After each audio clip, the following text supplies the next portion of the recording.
Hello people, this is Sonali, the Melodramatic Bookworm. If you've been here before, welcome back, and if you're new to my channel, welcome to the Melodramatic Bookworm family.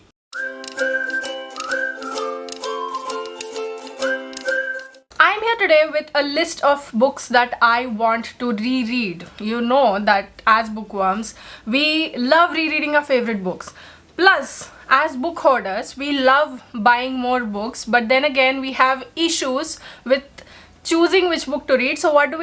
We go back to our favorite books, to our comfort books, to the books that we find joy in, and we reread them because choosing a new book to read is like too much stress. But it's okay to go back to that familiar warmth that your favorite books or any other book that you reread is giving you, because going by how the world is at right now, I think all of us need that one pocket of warmth, one pocket of safety, of knowing what's happening in the book that you are reading and knowing that you know what's going to happen next when the whole world right now is so uncertain. And the books on my list, I think you people know me really well, and I think you'll at least guess 3 or 4 books in this list for sure. The first one that's coming, you know, I'm guessing like a few comments saying that I knew it. I knew this book was coming and it came in first. But the thing is that I am really scared to go back and reread favorites which I haven't reread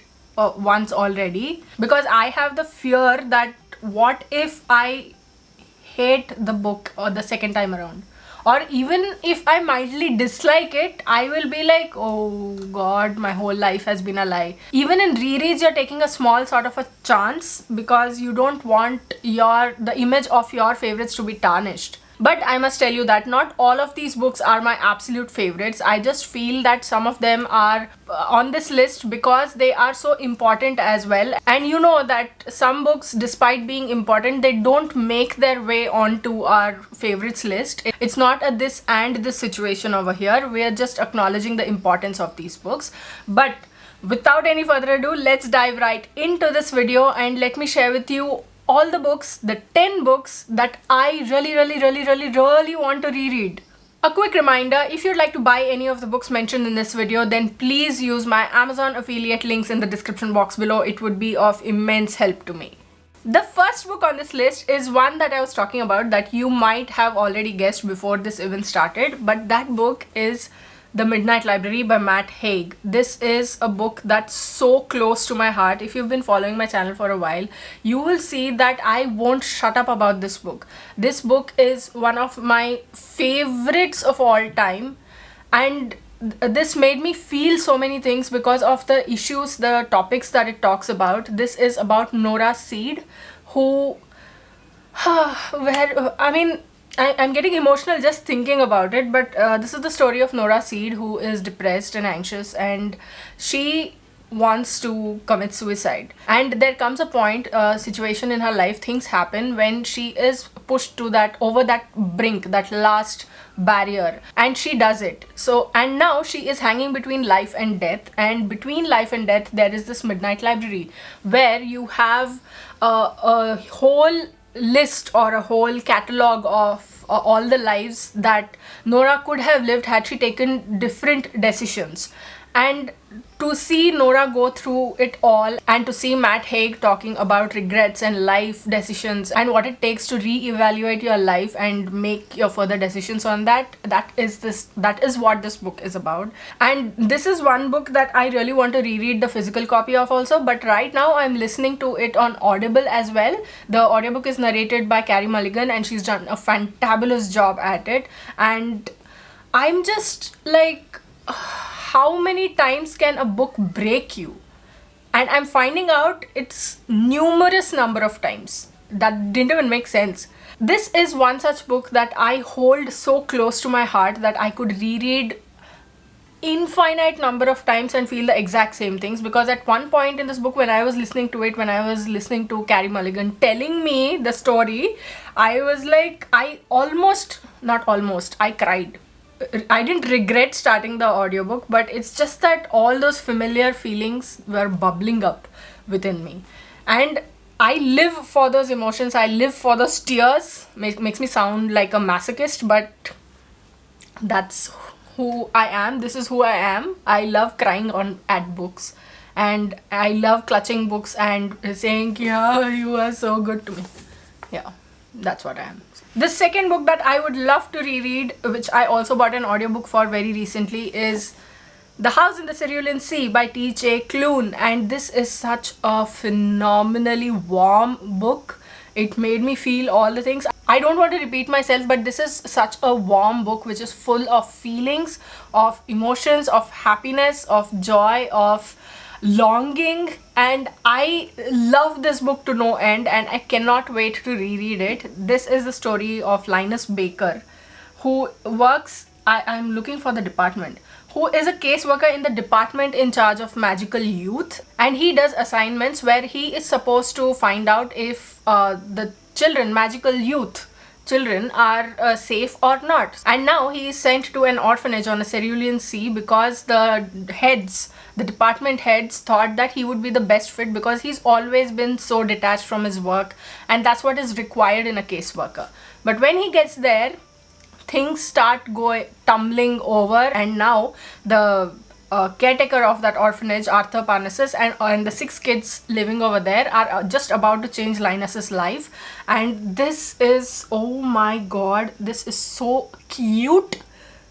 I can't shut up talking about this. I mean, yes, I can't shut up talking about Midnight Library as well, but maybe that's a good thing that I can't shut up talking about books since this is a booktube channel. Ha ha ha. I'm so funny. Anyway, this is another book that I want to reread. I really do. Maybe I'll reread this for my birthday month. Next up is one of my earliest favorites in my booktube journey, and that book is A Man Called Uwe by Fredrik Backman. And I feel like off late I've been talking about this book a lot on my channel. I've been getting the chance to do that. But this is the story of Uwe, who has lost his wife, and he is now living alone. He is grumpy. He seems like a mean little man. But then when a young family moves into the house across from his, things begin to change. You begin to see layers to Uwe's personality, and it is one of the most heartwarming books ever. I think this is the third time that I'm saying this across all my videos about Uwe, but people actually liked it, so I think I'm going to use it time and time again every time I speak about this book and about this character. But Uwe is a cinnamon roll wrapped in cactus. That's all I'm going to say because I don't want to make it any more spoilery. If you'd like to go watch my review, I think it was spoiler free. I uploaded it in 2018, so please excuse my perkiness over there, and I'll leave the link here as well as in the description box below. I think it's about time. It's been 3 years since I read this book, and I'd love to go back and reconnect with Uwe and his world as a whole. This is a beautiful book. Next up is The Book Thief by Markus Zusak. This is, oh my god, what a hard-hitting book. I mean, there's so much to unpack over here that I finished reading this when I was in a cafe, I think, and I was coming back home, and the whole way I was driving and the whole way I was crying. And I'm lucky that I have the habit of wrapping my face in a scarf and helmet and glasses and all of that because nobody could see my tears. If not, people would really be concerned, right? And this was so good, so heartbreaking, and it's full of hope as well. And I was just a fan of Markus Zusak. I mean, yes, his next book wasn't that big of a hit with me. It wasn't a hit with me, but this is a phenomenal book, or this was a phenomenal book when I read it. And this is set in World War II. Eliza lives with her foster family and how they try to survive, and her love for books, and how she ends up being the book thief, and what all transpires. They are living in Germany, Nazi Germany, and how things move on from there, how the political situation changes and how they adapt to it. It forms this whole story. That's a very bad gist of such a phenomenal book, but yeah, that's all I can muster because the very memory of Liesl doing all of this is like a sword to the heart. Next is another tearjerker, and this is The Song of Achilles by Madeline Miller. This is the story of Achilles and Patroclus from Greek mythology. their love, their warmth, their laughter, their joy, their sorrow, their tears, it manifested in me when I read this book, and I want to revisit that. I mean, not that I keep saying this, but maybe that does make me a masochist, but I don't think I am. But I'm okay when it comes to books. I'm okay being a masochist when it comes to books. But this is one that you should definitely read. The prose, it's so flowing, it's beautiful, it's lucid. It takes you to that place where Achilles and Patroclus are. But reading this book had me going all sorts of red because I was crying so hard. I think that's all I can say. One of my favorite books of all times, and I didn't think I would love mythological fiction this much, to this extent. I had loved The Palace of Illusions by Chitra Banerjee Divakaruni before, but this is something else on another level. Madeline Miller knows how to take it to that level, and I'm here like, okay, bring it on, bring on the heart bruises. I will take it. I will shut up and I will take all of them. Next up is one of the first audiobooks that I read, and one of my favorite YA novels in verse of all time, and that book is The Poetics by Elizabeth Acevedo. And this is a book that is so hopeful. This is about a teenage girl, Xiomara Batista, who is trying to make it in the world in her own little ways, and her own little ways of rebelling, and her own little ways of showing love and all of that. And it's been a while since I've read this. I think I read this in 2018. I even made a video about it. It was a rapid review, and I absolutely fell in love with it. I didn't have this physical copy at the time. I was listening to it on Storytel, and this was such a great read, because every single line that Elizabeth Acevedo narrated, because she is a great narrator. She's a slam poet as well, so she has that nuance, she has that power that comes from her voice, and I absolutely loved it. Every single sentence that she spoke, every single line that she narrated, it was like a punch to the gut. She knows how to put the stress on certain things which she wants to, bring to your notice, and it's a great thing to be reading this book. And I want to read the paperback. This is such a favorite of mine that I went and bought the paperback, I think last year. I think this year I am going to go and reread this. It's been a long time coming, it feels like. Next up is One Day by David Nichols. It's been like a few years since I read this book, and I absolutely fell in love with it. I love the main character, Emma Morley, because of how strong she is. Sure, she makes some stupid decisions, but it's her integrity, her value for friendship that makes her do the things that she does. But the male main character, Dex, is such an a-hole that you are just like, you want that redemption arc. You are looking throughout it. This is a story of Emma and Dex, who are best friends, and on one day of every year, this book follows their life and what all has happened in the previous year in their life. And the concept is so great. I actually went into this book not expecting much, but I fell in love with the story. I fell in love with what the author is trying to say by saying that sometimes all you have to do is have patience, and you have to have belief in yourself. Don't downplay yourself, and you just have to have confidence. Don't undermine your own worth, and don't change for anybody other than for yourself. And then he also says that sometimes, or many times, we don't have control over life. And these are lessons that I absorbed like this. I have tried to implement them in life, but I don't know if I have been successful. There's a long way to go, that much I'm sure, but that is why I love this book so much, and that is why I want to reread it. I want to reacquaint myself with the story as well as with the characters, and maybe hate on Dex a little bit and love Emma a lot more than that. The next book that I want to reread is The Hate You Give by Angie Thomas. This is a story of Star, who witnesses her best friend Khalil being shot dead by a police officer for no fault of his own. After this, obviously, Star is traumatized, she goes into shock, but what she can say, because she was a witness over there, what she can say will affect her life, her family, and it could destroy her community, and it could also get her killed. Because as we've seen, the way America treats white people and the way it treats everyone else, especially black people, it's a sort of a mind, because how dense do you have to be that the evidence is right there that the a-hole killed him, he shot him dead. Like, I'm not getting words to speak because I'm having images. Yeah, that is something that black people have to deal with every day. Go back to your country. You go back to your country. You don't belong to America. You are also immigrants. You do know that, right? That's not your country. You took that country from Native Americans. What the heck, have some sense. What, without any knowledge, these people talk about, and these white supremacists and all of that.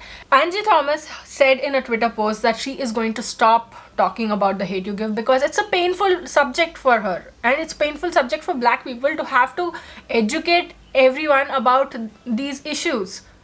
How much can they take? They have to go through this, they have to educate people, and it's the same that's going on in every other situation as well. Especially take Palestine. They are living in an open air prison over there, rockets, bombs falling from the skies, and they are expected to educate the world about it. How fair is that, and how much of a burden are you putting on their shoulders? And this is a book that is so powerful. It's easy to read.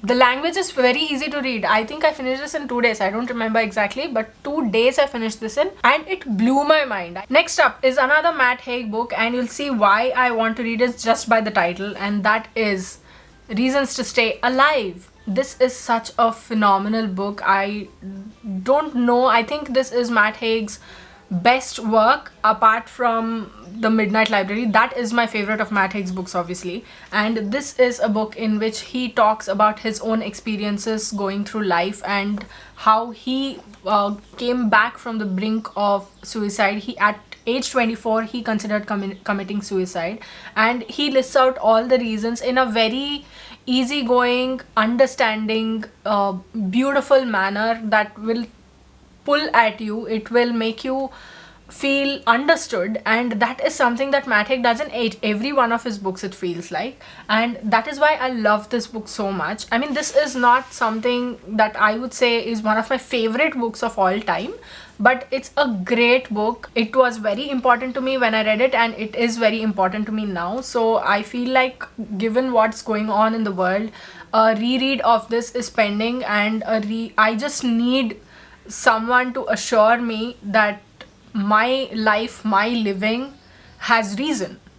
And who better than Matt Haig to tell me that? Yes, he has made some questionable statements recently about saying that about being quiet about this whole Israel-Palestine thing, but I think he is going by his stories, he is making up for it. He is educating himself about it, and he's coming back. He is talking about how the whole situation is wrong and all of that. But yes, if you are someone who thinks that you don't find reason anymore, then this is a book that you should definitely try, because it's a very intense one. It's deep. It is very simply written, but it is very deep. So go try this one, and I'm going to go and reread it. Last but not the least is a non-fiction book which I read towards the end of last year, and I did a subscriber pick also for it. And that book is Sapiens, A Brief History of Humankind by Yuval Noah Harari.